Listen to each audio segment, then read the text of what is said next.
Hi, I'm Shannon Anderson. I'm the author of Do It Yourself Dollhouse.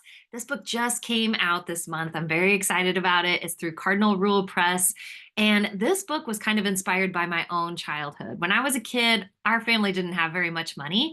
So when it was Christmas time and I was asking for things, I wasn't going to be getting the dream dollhouse like Charlie in the story. Instead, I would make my own dollhouse. And I had way more fun making my own dollhouse than getting one that was already done, like Charlie's. So here she got this beautiful dollhouse, but it came with all the furniture. It came with all of the wallpaper and flooring painted into the house. There really wasn't much to do with it. It's kind of like getting a coloring book that the pages are already colored.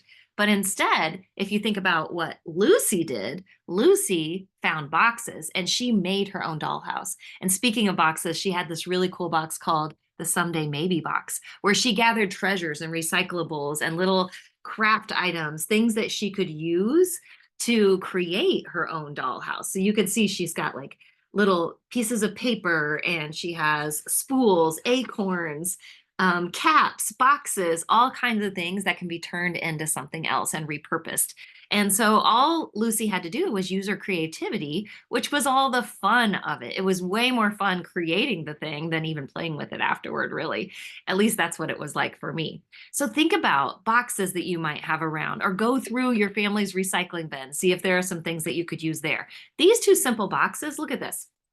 If I stack them like this, it kind of looks like a bed, doesn't it? Or if I want to have a little softer pillow, maybe I could cut off a piece of a sponge and that could become the pillow. And now you're probably thinking, well, that doesn't look much like a bed. Well, that's where your creativity can come in. You can be imaginative and think about, well, what could I cover it with to make it look like a bed? Well, maybe you have some old fabric that you could use to make a bedspread. As far as your flooring goes, maybe you could use an old washcloth or a dust cloth that your parents would let you cut maybe an oval out of, and you could make a rug for the floor. Maybe you could use stickers for the walls to decorate them. They could be pictures, or you could use real pictures, photos that you could use popsicle sticks to make a frame, and you could hang those on the walls of your dollhouse. How fun is that? Think about items that you get every day, like my fruit came in this, but this could now be a baby crib. Or if I flip it over, look, it's now a table. What could I use for stools? I could use these spools. These could be some colorful stools to go around my table. Or if you have caps, that could become a stool. Or this could even be a little wastebasket. Maybe it's a nightstand of some kind. Or look, I have a jar. It could be any of those things too.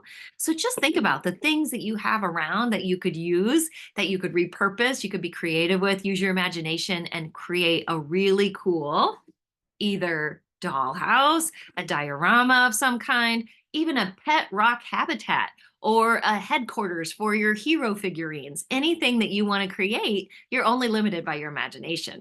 And so I think once you get started, you're going to want to keep going and you're going to want to create all kinds of fun things.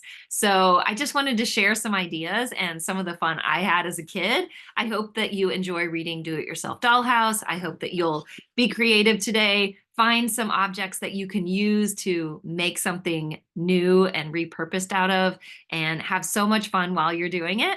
And that's all I have for you today. So happy reading, and I hope you enjoy the book.